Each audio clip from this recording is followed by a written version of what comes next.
네, 안녕하십니까. 발표를 맡게 된 신선웅이라고 합니다. 신민경 학생과 두 명이서 프로젝트를 진행했고요. 지금 그 케미 노트북 밑쪽에 있어서 지금 제가 위에를 보는 것처럼 보이는데 그 점을 감안하시고 봐주시면 감사하겠습니다.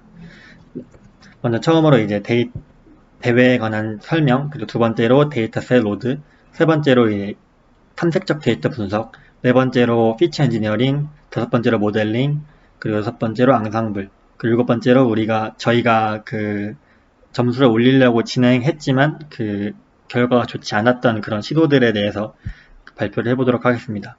첫 번째, 두 번째, 세 번째 같은 경우에는 이전 발표에서 했으므로 빠르게 넘어가도록 하겠습니다. 네, 처음으로 인트로덕션입니다. 이제 빠르게 넘어가도록 하고요. 그리고 라이브러리는 일단 기본적인 라이브러리, 그리고 두 번째로 시각화를 위한 라이브러리 EDA 많이 활용되었고요. 그리고 세 번째로 모델링을 위한 라이브러리 이렇게 임포트를 해봤습니다.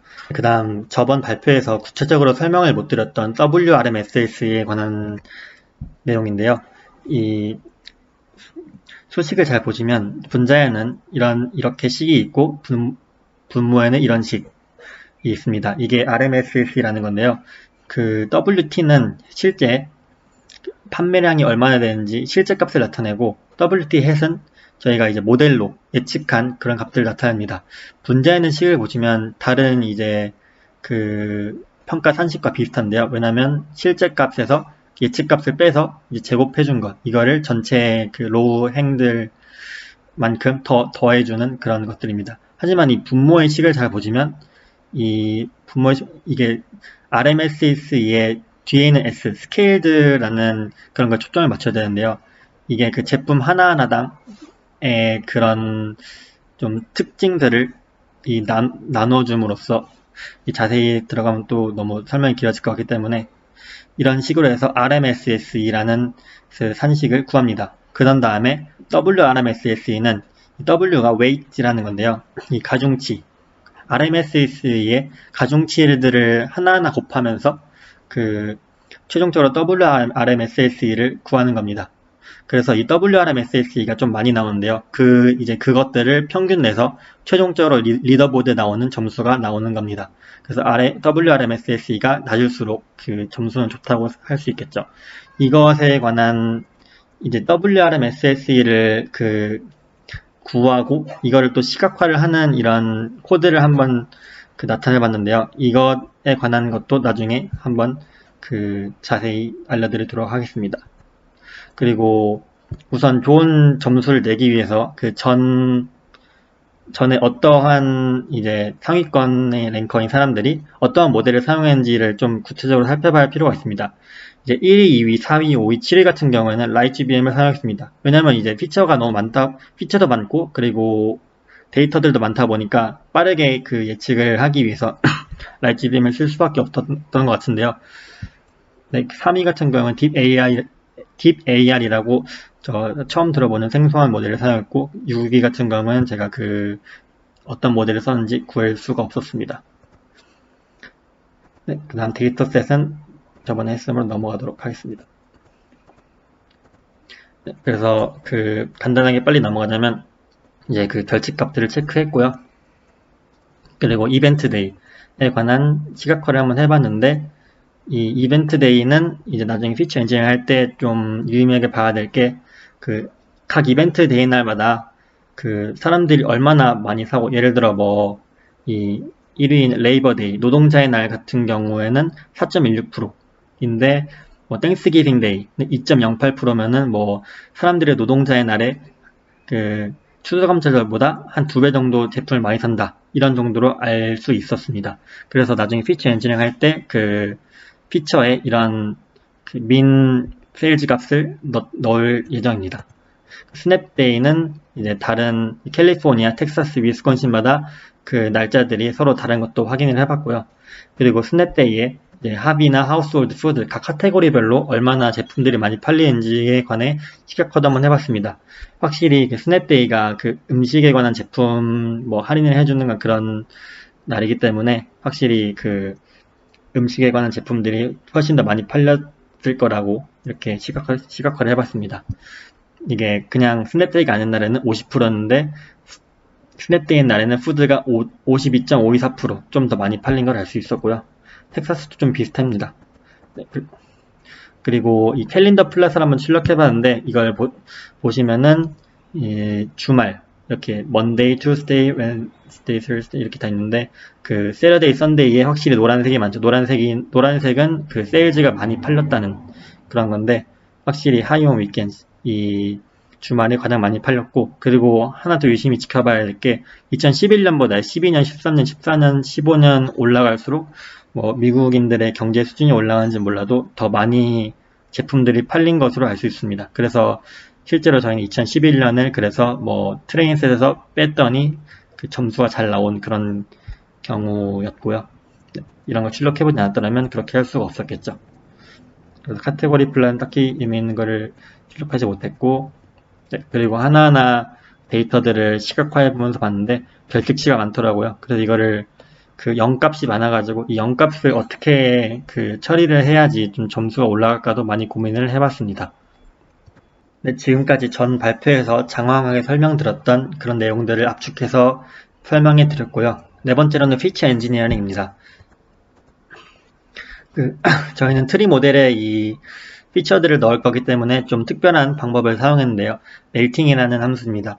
이게 뭐냐면 지금 제품 하나당 그 데이 1, 데이 2, 첫 번째 날에 팔린 세일즈가 다르고 두 번째도 다르고 총총총 뛰어넘어서 마지막에 팔린 그 세일즈 수가 다른데 이 예를 들어 데이 1에는 이 제품이 뭐 데이 2보다 가격도 다르고 그리고 뭐 스냅데이인지 아닌지 그런 여부도 다르고 그리고 또 이벤트 날의 그 종류도 다를 겁니다. 그래서 이런 하나하나의 그 데이들마다 피처들을 넣어줘야 되는데요. 그러기 위해서는 이 1941개의 피처들을 그 하나의 피처로 녹일 필요가 있습니다. 그래서 멜팅이라는 함수로 이렇게 그 각 제품당 1941개의 그런 로우들이 나오도록 이렇게 멜팅을 시켰습니다. 그랬더니 좀 데이터가 수가 많아지더라고요. 그렇지만 이렇게 해야지 나중에 여기 오른쪽에 피처들을 추가하면서 좀 더 유의미한 결과를 도출할 수 있기 때문에 이러한 기법을 사용했습니다. 그리고 아까 그 EDA에서 말씀드렸던 그 기념일을 여기 보시면 노멀데이라고 34,609 이게 이제 기념일이 없는 날에 그 세일즈 평균을 내본 건데 이게 보시면은 뭐 레이버데이 노동자의 날에는 이 기념일이 없는 날보다 훨씬 많이 팔렸죠. 그래서 이러한 그 특징들을 일부러 한 컬럼에만 넣었습니다. 왜냐하면 그 이벤트에 관한 피처가 많아질수록 좀 더 그 학습 속도가 지연되기 때문에 이런 걸 하나에 녹일 수 없을까 생각하다가 이렇게 민값들을 하나의 컬럼에 넣도록 했습니다. 그래서 이렇게 보시면 2016년 6월 19일에는 아마 그 NBA 파이널 경기라서 이 다른 이벤트 의 값들보다 좀 높은 걸로 예상이 됩니다. 이렇게 해야지 저희가 학습을 시킬 때, 이때는 그 35,063이니까 다른 때보다 더 많이 팔렸구나 하고 그 모델의 학습을 이제 잘 할 수 있게 됩니다. 네. 그리고 또 스냅데이가 있는데 이 스냅데이도 스냅C, 스냅틱스, 스냅WI라고 그 각 주마다 그렇게 그 스냅데이가 3개로 있는데 이거를 그 하나로 줄여서 학습 시간을 더 단축시키고자 했습니다. 네, 보시면 스냅데이 3개였는데 이렇게 하나로 제가 줄어든 걸로 볼 수 있고요. 그리고 가격에 관한 것도 좀 민감하게 그 점수에 영향을 줄 거로 생각하기 때문에 이거는 제가 어떤 방법을 사용했냐면 예를 들어 한 제품이 Day 1, Day 2, Day 3, Day 4가 있는데 이 프라이스들이 서로 다를 거 아니에요. 그래서 예를 들어 이 윈도우 사이즈를 저는 1, 2, 4, 8로 조절해가면서 이 피처들을 1, 2, 4, 8 이렇게 생성했는데 어떻게 했냐면 이렇게 예를 들어 Day 4에 피처를 하나 추가하고 싶을 때는 윈도우 사이즈가 4라면 이렇게 6, 6, 12, 12 그러니까 전 가격들을 그 평균을 내서 여기에 집어넣은 다음에 현재의 그 가격으로 나누어서 피처를 하나 생성했습니다. 이런 식으로 윈도우 사이즈도 1, 2, 4, 8로 조절해가면서 이렇게 피처를 총 4개를 생성한 걸로 볼 수 있습니다. 이거를 왜 했냐면 이제 이 제품 하나당 그 지금의 가격이랑 옛날의 가격이랑 좀 차이가 있으면 이제 그 예를 들어 싸지면은 그럼 이 제품을 더 사야겠다 아니면 덜 사야겠다 이러한 그 정보들을 그 세일즈에 영향을 줄 수도 있다고 생각하기 때문에 이렇게 좀 피처를 생성해서 그 결과에 유의미한 영향을 주었다고 말할 수 있겠습니다. 이렇게 해서 아까 그 멜팅 시켰던 그 데이터 프레임에 이렇게 피처를 4개를 추가했습니다. 이건 캘린더 피처, 이거는 가격 피처라고 할 수 있겠네요. 그 다음 가장 중요하다고 생각할 수 있는 그 세일즈 피처를 좀 조정해 봤는데요. 이걸 예를 들자면, 예를 들어 rmins 728 이 컬럼을 보시면은 그 7은 레그, 28은 윈도우 사이즈입니다. 예를 들어 오늘 기준으로 레그가 7이면은 7일 전을 기준으로 28일 윈도우 사이즈. 그 뒤에는 28일의 세일즈를 다 평균내가지고 이 한 컬럼에, 오늘 컬럼에 넣은 것입니다. 이렇게 해야지 한 제품당 얼마나 팔리는지의 정보들을 그 피처에 녹일 수 있습니다. 이렇게 해서 레그 사이즈, 윈도우 사이즈를 조정해가면서 총 9개를 피처로 넣었습니다. 9개가 아니고 12개네요. 렉스까지 포함하면. 지금까지 트레인 데이터셋을 만들어 봤는데요. 아까와 마찬가지로 밸리드 데이터셋과 테스트 데이터셋을 만들어 주었습니다. 이것은 리커시브 프레딕션을 위한 절차인데요. 이것에 관한 내용은 이따가 자세히 설명해 드리겠습니다. 그리고 메모리 리덕션, 데이터 메모리를 절약해 봤는데요. 지금 트레인, 밸리드, 테스트 데이터 프레임 각각마다 용량을 많이 차지하기 때문에 지금 주어진 코드를 실행해 보면 한 50% 정도 메모리가 절약되는 걸 확인할 수 있었습니다. 이렇게 해야 모델을 학습할 때 커널이 죽지 않고 잘 학습되는 것을 확인할 수 있었고, 그리고 학습 속도도 좀 빨라지는 결과를 볼 수 있었습니다.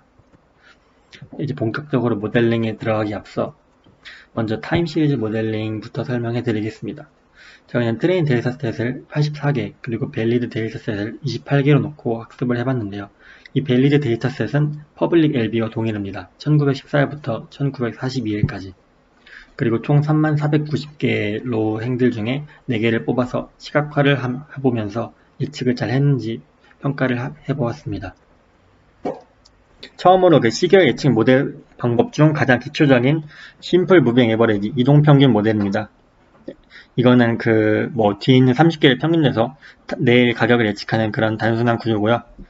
이렇게 했더니, 그리고 이 모델이 얼마나 잘 예측을 했는지 관한 거는 그냥 단순 루트민 스퀘어가 아니라 이 대회에서 요구하는 평가 산식인 WRM-SSE로 아까 저희 처음에 제가 클래스로 구현을 했으니까 1.09라는 대회의 산식에 맞게 밸리데이션을 측정해주는 모습을 볼 수 있습니다. 1.09면 이 값이 좀 안 좋죠. 그리고 두 번째로 심플 익스포넨셜 스무싱. 제가 이 시계열 이 모델들을 하나하나 다 구체적으로 설명해 드릴 수 없기 때문에 일단 결과나 이런 시각화된 이런 결과만 보여드리겠습니다. 이런 식으로 파라미터 값들을 조정해 주면서 28일 예측을 해봤는데요. 심플 무빙 에버리지보단 좀 결과가 안 좋게 나왔습니다. 이게 대충 뭐냐면 심플 무빙 에버리지는 30일 그냥 가중치를 똑같이 넣는데, 이거는 이제 오늘 팔린 거는 30일 전보단 어제 팔린 게 좀 더 유의미한 그런 피처이기 때문에 거기에다 가중치를 좀 더 부여해서 예측을 하는 그런 시계열 모델입니다. 그 다음 더블 익스포넨셜 스무싱인데요. 이 앞에 나온 심플 익스포넨셜 스무싱에서 트렌드라는 그런 추세를 좀 반영할 수 있는 모델인데요. 확실히 앞에보단 WRM-SSE가 더 좋아진 것을 볼 수 있었습니다. 이런 파라미터 값들도 좀 조정을 하면서 제가 가장 WRM-SSE가 높게 나오는 그런 모델을 하나하나 만들어 봤습니다. 그리고 프로펫인데요. 이건 페이스북에서 개발한 시계열 모델인데, 이거는 트렌드 말고 시즈널리티, 계절성, 그리고 할리데이 이런 그런 트렌드들도 다 반영을 할 수 있는 그런 모델이라고 합니다. 이것도 파라미터들 값을 좀 잘 조정해줘야 되는데요. 일단 기본값만 해서 봤더니 이렇게 시각화 자료에서 보시듯 앞에 것보단 좀 정확하게 예측을 했다고 볼 수 있었습니다. 근데 이게 좀 트레인 시간이 좀 오래 걸리다 보니까 이 프로펫은 좀 버렸습니다. 그리고 300개로 해봤는데 성능이 딱히 좋지 않아서. 네. 그리고 아리마 모델인데 이거는 AR 그리고 MA 그리고 디퍼런스 차분 이 세 개를 좀 조합해가지고 시계열 예측을 하는 건데, 이것도 좀 파라미터들도 뭐 이런 세 개 값들을 조정해보고 다 해봤는데 WRMSSE가 좋지 않아서 이것도 좀 모델을 버렸습니다. 이렇게 모델 성능의 시각화를 해봤는데요. 이게 원래 단순 이동 평균이 가장 안 좋게 나와야 되는데, 좋게 나온 이유를 분석해보면 이게 확실히 저희 데이터가 영값도 많고 좀 실제적인 그런 데이터다 보니까 이런 아리마나 프로펫 모델들이 좀 부정확하지 않았나 그런 생각을 해봤습니다. 네, 그리고 두 번째로 트리 모델링인데요. 라이트GBM과 엑지부스트, 캡부스트도 있는데 캡부스트는 사용하지 않았습니다. 너무 시간이 오래 걸려서. 그래서 그 두 모델로 한번 해봤는데요. 오브젝티브 2D라는 그런 오브젝티브를 사용했는데, 이게 뭐냐면 저희 데이터 중에 0값이 되게 많잖아요. 그 0값을 좀 보정해줄 수 있는 이게 2D라는 이 파라미터를 1부터 2까지 둘 수 있는데, 이렇게 저희 데이터는 뭐 1.0에서 1.2 사이가 가장 정확해 보입니다. 그래서 이 2D 값을 조정해 가면서 학습을 시키면은 그냥 단순 오브젝티브를 리그레션으로 두는 것보다는 성능이 좀 좋게 나왔었습니다. 그리고 이거는 이제 트리 모델 학습 전에 좀 세팅을 해준 건데요. 그리고 로스 펑션은 뭐 아시다시피 단순 RMS인데요. 이것도 뭐 그냥 실제 값에서 예측값 빼서 제곱한 다음에 이렇게 나누는 그런 겁니다. 그래서 이 RMSE 값을 줄여주면서 학습을 시켜야지 리더보드에 있는 좋은 점수를 받을 수 있었습니다. 네, 어차피 회귀 모델은 거의 다 RMSE를 씁니다. 그리고 저희가 좀 점수가 높게 나왔는데 그 중에서 가장 저희가 잘했던 부분이 WRMSE를 커스텀 매트릭으로 사용해서일지 않을까 싶습니다. 이 얼리 스타핑이라는 게 있는데, 얼리 스타핑은 이제 수업에서도 들었듯이 트레인을 계속 시키다 보면 밸리데이션 점수가 좋아지다가 어느 순간 이렇게 교차되는 순간이 옵니다. 근데 그거를 단순히 그냥 RMSE로 하면은 이 대회에서 주는 평가 산식과 맞지 않기 때문에 저희는 WRMSSE라는 이 산식으로 얼리 스타핑을 하도록 만들었습니다. 그래서 LGB 모델과 XGB 모델 둘 다 이렇게 함수를 직접 만들어서 얼리 스타핑을 하도록 그렇게 만들었습니다. 오버피팅을 방지하고자 하였습니다. 얼리 스타핑이 어떻게 이루어지는지를 좀 구체적으로 설명을 하고 있는 건데요.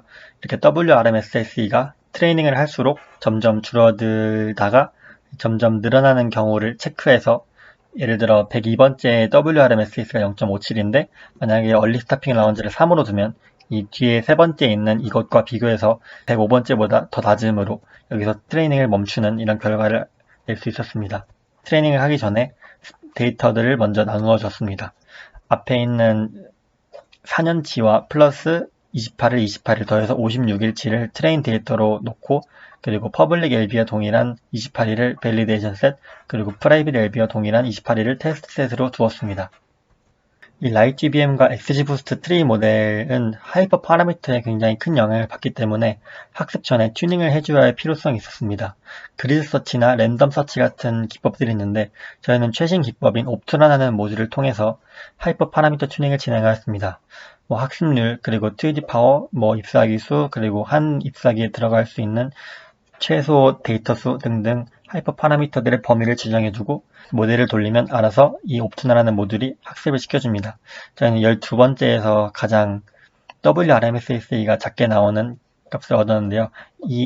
이에 맞는 최적의 하이퍼 파라미터들을 얘가 뱉어주는 모습입니다. 이렇게 시각화를 할 수도 있고요. 그래서 어느 하이퍼 파라미터가 가장 스코어에 영향을 주는지까지도 알 수 있었습니다. 러닝 레이트 같은 경우에는 이 범위 내에서 가장 점수가 좋았고요. 이런 식으로 해서 베스트 하이퍼 파라미터로 LGBM 학습을 진행합니다. 이렇게 진행하면서 또 WRMSSE를 체크해 가면서 얼리 스타핑이 진행되도록 하였습니다.